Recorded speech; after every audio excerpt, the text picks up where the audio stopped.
Hello, welcome back to my channel, or welcome if you are new. In this video today, we are going to talk about all of the books that I read in the month of April.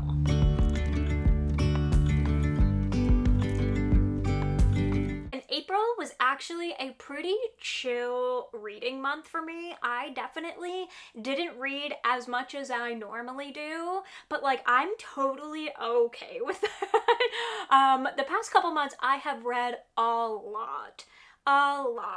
And I just feel like I felt a little bit, I don't want to say burnt out, and I wasn't in like a reading slump. I was just taking my time with what I was reading, and I just really enjoyed that. It's never been about numbers for me or a feeling like I need to hit a certain number each month. Like, that's not it for me. I just want to read books that I'm enjoying, and sometimes I'm flying through them, and sometimes I'm reading them a little bit slower. And this month was definitely a little bit slower.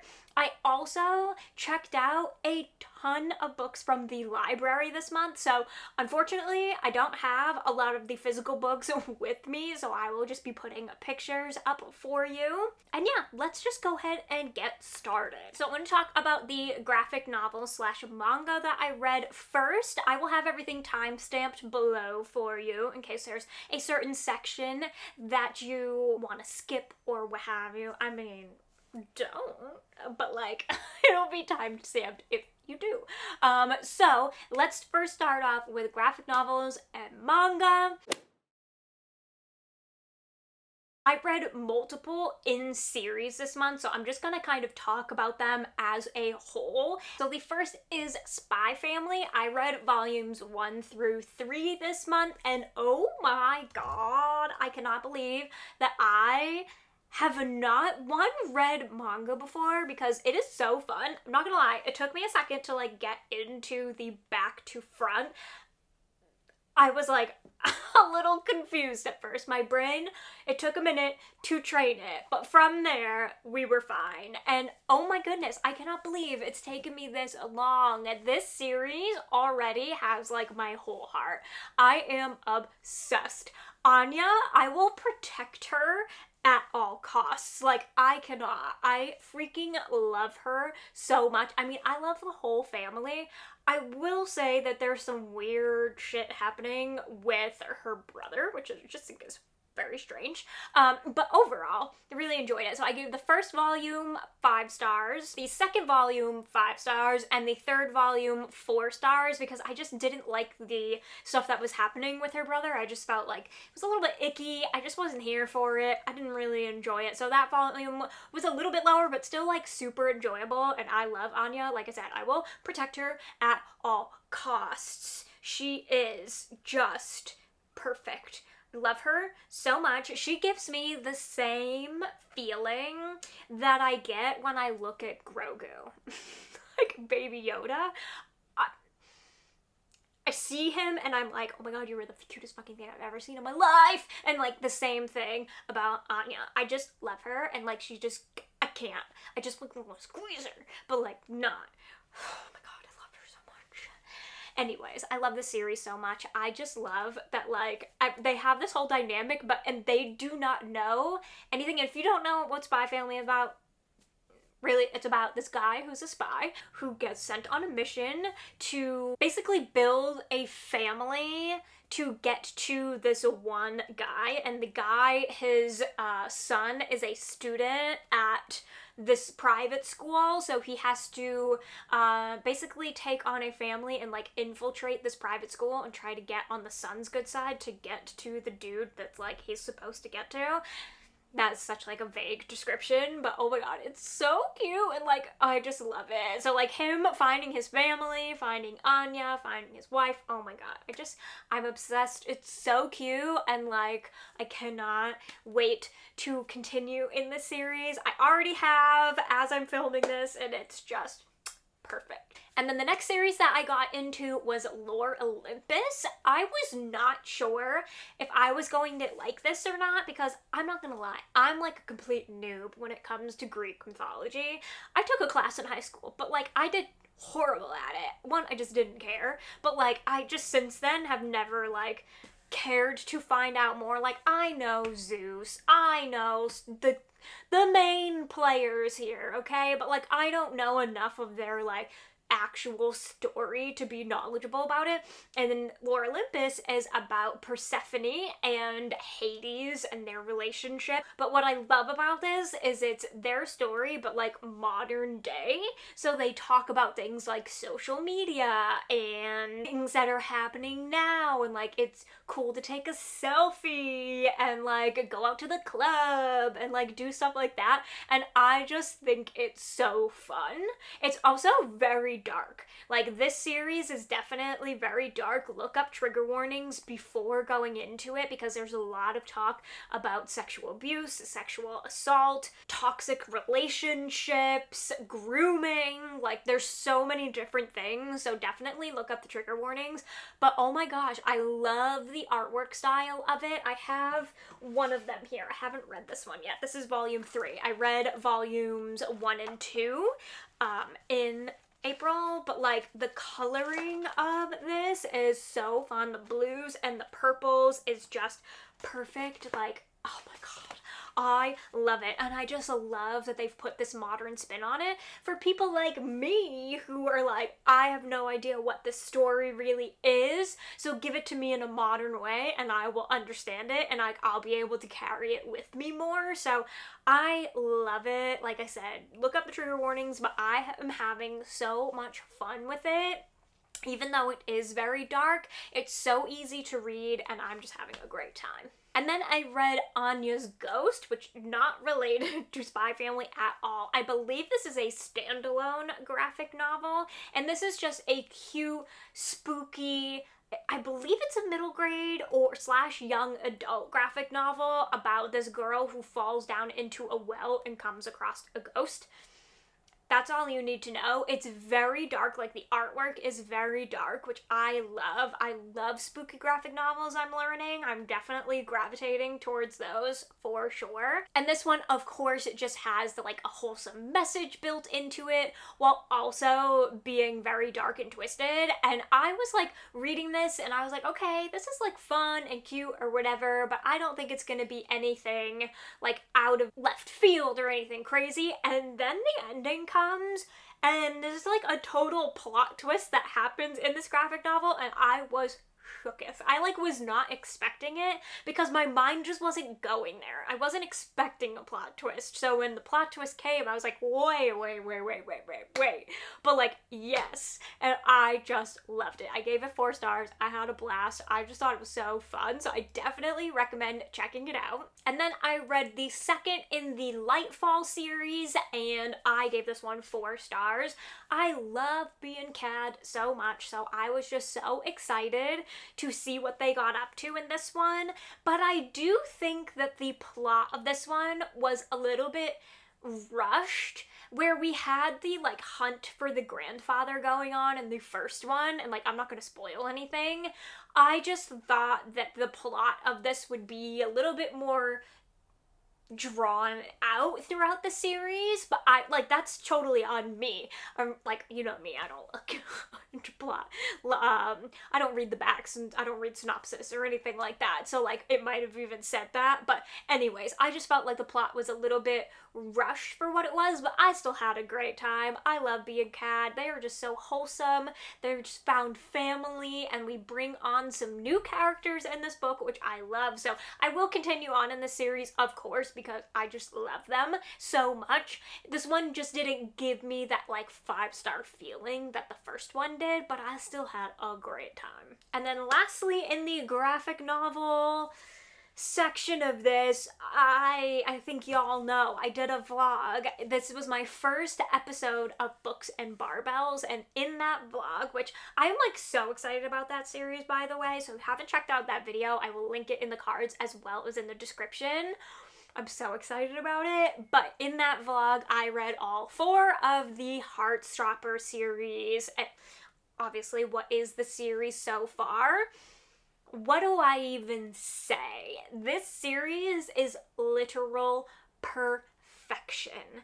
Perfection.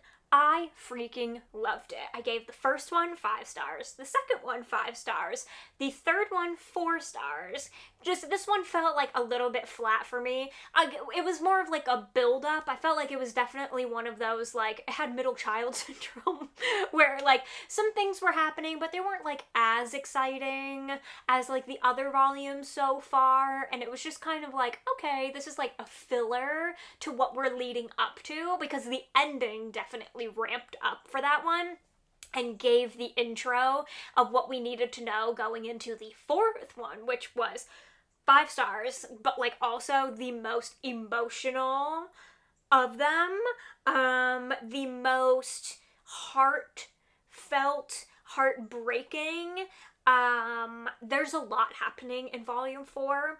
Definitely look up trigger warnings, because we talk a lot about self-harm, depression, anxiety, eating disorders, OCD, like across the spectrum. There is so much packed into that one volume. It starts a little bit in volume 3 and then goes up to volume 4. And I love that Alice Oseman chose to take something that was already so impactful of a story, where we're talking about acceptance and what it feels like to be gay, and also some things around sexual assault and sexual abuse, and also just so many important conversations and important topics. We're already getting that in the series of like having them, you know, meeting and having Nick not being out yet and that kind of things. We're already dealing with like a lot of heavy things, and then to put that on top of it, it was just a lot heavier than I was expecting, but also like these just brought me the most joy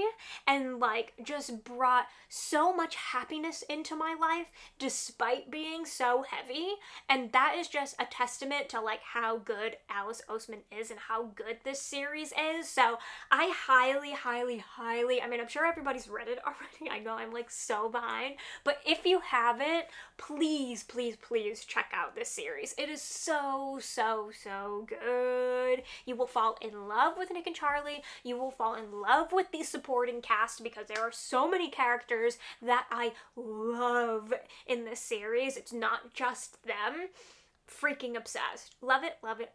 I don't know what else to say. Like, as a whole, this series is a 5 star, even though I haven't enjoyed, didn't enjoy volume 3 as much as the others. Like, still, as a whole, 5 stars. 5 freaking stars. And that is all of the graphic novels and manga that I read in April. So now let's talk about the books. And I normally do this by rating, but honestly, I think I'm just gonna go in like order of I read them, because I had a really good reading month, you guys. Like, really good, okay? So, the first book that I read was Anatomy, a Love Story by Dana Schwartz. Please ignore the sticker, I still have to get it off. It's being very stubborn. But I gave this 4 stars. This is a gothic fiction mystery. I thought it was going to be a little bit more fantasy than it was, but it definitely wasn't there. I mean, it is a little bit, but not as much as I was expecting, but like I'm totally okay with that, because the mystery and the gothic vibes throughout this book are so perfect that like I can't say anything bad about it. It was so good. I gave it 4 stars. I loved it. I love Hazel as a character. She is like the feminist character that we love to see. This book takes place in the 1800s, so we very much have the vibe of like the women are the head of the household and they get married off super young, and also can get married to people that they're related to. So gross. So we have our main character Hazel, who is against that life. She's just like, I want to be an independent woman. I want to forge my own path. I'm really into being a doctor and everything involved with that, but like we're in a time where women can't be doctors. They can't even study to be doctors. That's like so looked down upon. So she takes it upon herself to, because nobody pays attention to her, by the way. Her brother passed away, and so her mom is like still grieving, still going through it. No one in her family pays attention to her. So she one day is like, hey, you know what? I'm gonna dress up as a man because that's the only way to get by these days. And I'm gonna go undercover into this anatomy class, this doctor class, and I'm just gonna go ahead and take it. And if they find out at the end that, like, I'm a woman, well, I've already done the studying, I've already become a doctor, all of that. Very vague synopsis, but that's the vibe here. And then some shit goes down and she realizes that there's something more happening in behind this school and behind what's happening with this one particular doctor. So she takes it upon herself to kind of figure out what's going on. And then we also follow the perspective of a body snatcher in this time, which is someone who goes to graves and literally digs up bodies to give to this doctor for them to operate and use as research and education and that kind of thing, because there's this plague going around and they're trying to figure, or this fever, excuse me, they're trying to figure out what's causing it and that kind of thing. So all of these timelines end up intertwining and I just loved it. The vibes were great. Hazel is one of my new favorite characters. I just love her so much. I just think she's a total badass. She stands up for what she believes in, and there's also, of course, a romance in here, and you know what? I'm here for it. I am here for it. I didn't get a chance to read the second one, so I'm definitely planning on doing that this month, and I am so excited because I cannot wait to see what Hazel gets up to. And then I read the second in the Veronica Speedwell series, A Perilous Undertaking by Deanna Raybourn, and I gave this 4 stars. It's hard for me to talk about this one because I don't want to give anything away to what happened in the first one and kind of where we are in the second one. So what I will say is that obviously I loved it. Stoker. I just love their banter so much. I love that we are just getting more of them, more of their relationship, and we are unraveling more mysteries. And there's also a part at the end of this one where I was like, excuse me, stab me in the heart. I cannot. It literally had me like on the edge of my seat. And particularly this one, I really liked that we get a little bit more of Stoker's backstory. So we get to kind of see why he is the way he is and why his personality is so, well, just the way he is. Just the way he is. And we get to learn a little bit more about his family and where he came from and his upbringing and what that means for him and what that looks like now. And I just really enjoyed that because I feel like, you know, Stoker doesn't like to give much away. He's very stern. He's very much just like, this is how it is. This is how it's gonna be. And we all know Veronica is not that way, which is why we love them together. But I love that we got to learn more about him. So yeah, overall, 4 stars, freaking loved it. Definitely continuing on the series in May, because I just can't get enough. Next book that I read in April was A House with Good Bones by T. Kingfisher. This is T. Kingfisher's newest release. It is a, do I say it's a cozy horror? It's not really, but it is. It's T. Kingfisher horror, okay? And that is not going to be for everyone. It's a little bit more lighthearted. There's a little bit more satire behind it. There's a little bit more humor in there, but it's also very dark and twisted, and I just love it. I am obsessed with T. Kingfisher's writing. I also gave this one 4 stars. Like I said, I had a great reading month, you guys. Like, I might not have read a lot, but like the stuff that I read, I freaking love. This one we are following our main character Sam, and Sam, this is like the typical haunted house trope where she has to go back home to her hometown, to her home that she grew up in, but when she gets there and sees her mother, she kind of thinks that something's off. She realizes that something's not quite right here, and also the house looks nothing like it used to, which is also totally not like her mom, and she's like, what is going on here? She's not sure if something's going on with her health, if she's, you know, maybe starting to get some Alzheimer's or, you know, dementia, that kind of thing, or something weird going on.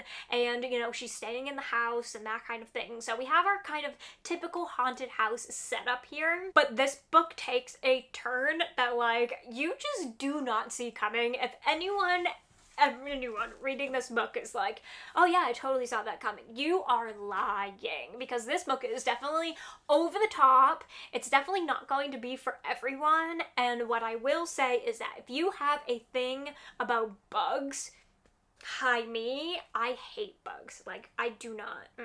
I will try my best to put them outside, but like, sometimes,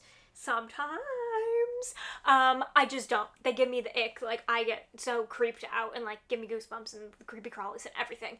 I do not do bugs. So if you also are like me and don't do bugs, this book is going to be extra creepy for you. It was tolerable, okay? Like, it gave me the creepy vibes that I needed throughout this book, but it definitely was like, ooh, I don't like that at all. So I think that will give you like the extra creep factor that you're looking for.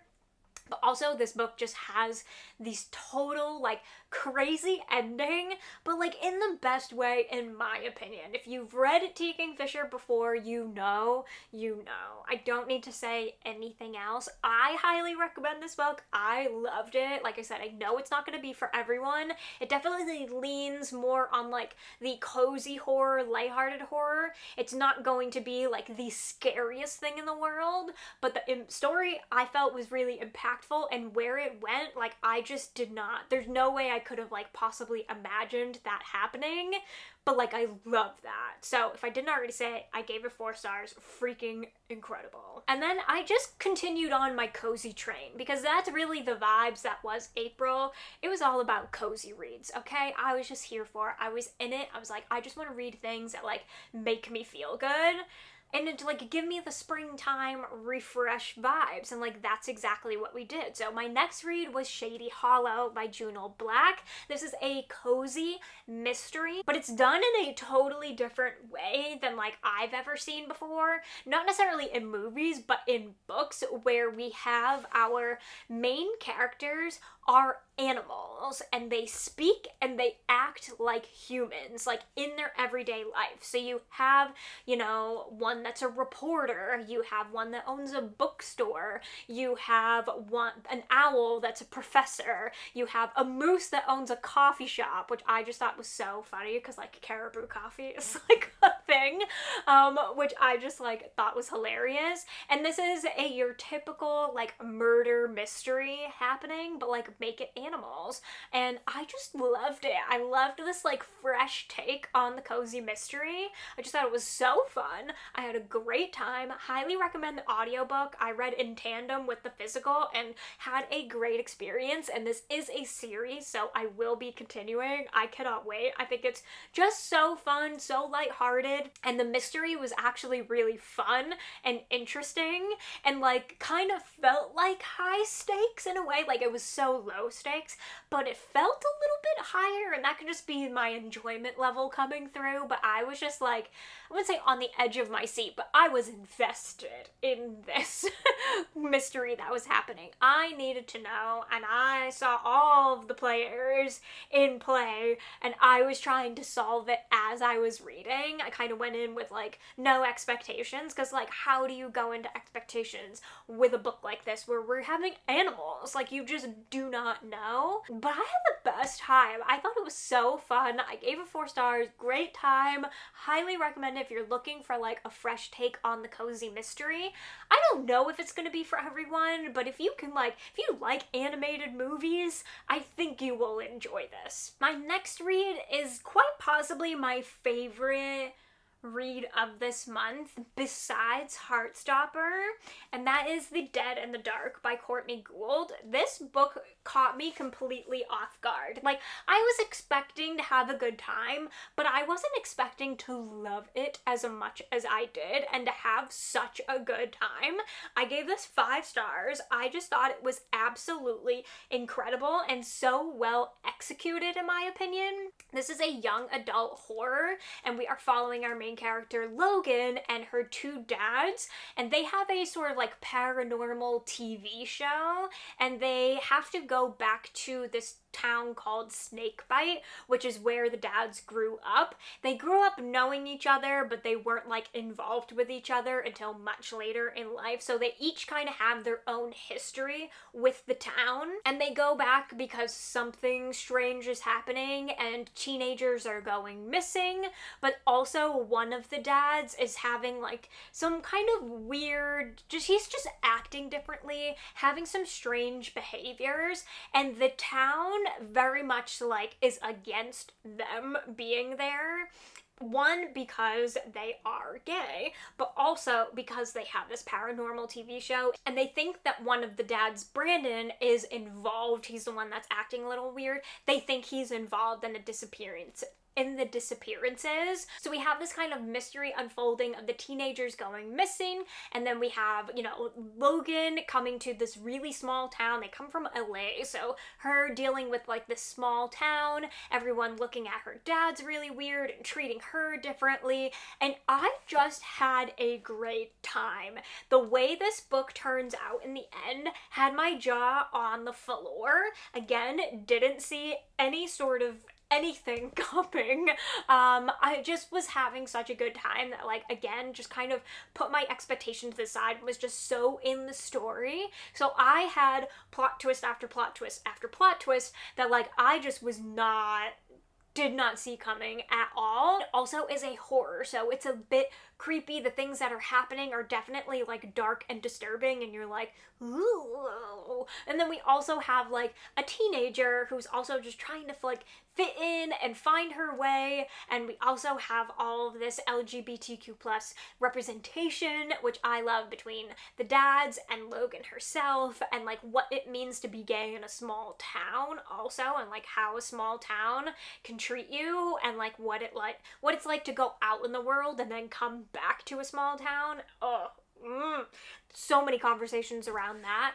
I just think this book had everything that I was looking for. Had a good story, good horror, good plot twists, creepy, good conversation around important topics, like everything that I look for in a book of this nature. And like, again, I will say it time and time and time again, young adult thrillers and horrors are just the absolute best, okay? I just feel like they are so much better than adult. I don't know, maybe it's just my enjoyment level, maybe I'm the oddball out here, I do not know, but like, I had a great time, and I just think that they are far superior to adult novels. I don't know what it is, but I'm excited to check out more from Courtney Gould. I know she has another book releasing this year, so I'm stoked to check that out, because if it's anything like this and the writing in here, I will love it. I will love it. Okay, and I hate to end on like a bit of a downer,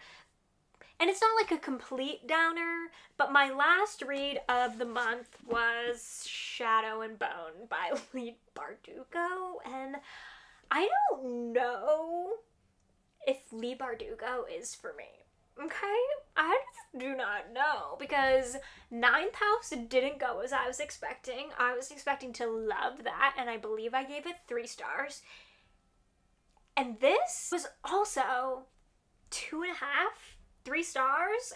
I feel so weird saying that and like putting that out there, because I know that so many people love this and love this series. I do not know if I will be continuing in this series. Hear me out, okay? Like, I get that fantasy takes some time to build into, right? We have to get the world, we have to understand the magic system, we have to understand each kind of character and what their abilities are, and what kind of different kinds of species and people and all of that. Like, I get that is, you have to build up to that, right? But like, I've read other fantasy series where it's not just like a building in the first book and then you get all of the action later. But that's what I feel like this book did. I felt like this book was just one big explanation for what the rest of the series, what the other 2 books, what's going to happen there. Because really, the only like action and like interesting part of the book, in my opinion, was like the last 20 pages. I mean, this book isn't that long. It's only like 350 pages, but still, you're telling me that I read 330 pages of just kind of meh fantasy, of just world building and getting to know this character, but like I could have done that in a much shorter amount of time. I don't want to compare this to like ACOTAR by any means because it's a totally different series, but like even in A Court of Thorn and Roses, like we get the character and like who she is and that world building in such a short amount of time, and then we have kind of like action packed happening, where this was just flat, and then it's just like here's a little like taste at the end. So I don't know, maybe I'm the oddball out in that. I'm not sure. If you love this book, don't come for me, okay? We all have different opinions. We're all different. We all have different reading tastes, but like I just don't know. I wasn't like drawn into Alina's character and like what she was going through. I did like her relationship with Mal, but like even that was just like, I mean, it was a big part at the end, but it wasn't like completely throughout the whole book. But even at that, it was just like, okay, it wasn't like the best thing I've ever read. And then, you know, we have her kind of trying to fit into this new world and that, and learning how to use her magic, but like even at that, I don't know, it just all fell a little flat for me. And like I don't know if I'm gonna continue in the series. As of right now, I'm gonna say no, but I will read Six of Crows. Don't you worry, because that, I've heard, obviously, superior fantasy, and like I need that. I need a Leigh Bardugo redemption, okay? So I have not read Six of Crows. I was going to read this entire trilogy first and then read Six of Crows, but like that's not happening. That is not happening. And that is all the books that I read in the month of April. So I would love to know your thoughts on any of these, if you have read them too, or if any of them are on your radar now that I have given my little 2 cents about them. I would also love to know what you read in April. Like, what was your favorite book that you read in the month of April? Let me know in the comments. If you enjoyed this video, be sure to give it a thumbs up. Do not forget to subscribe if you are not already. Turn on the bell so you never miss a video, and I will see you in my next one. Bye! With you and I, the future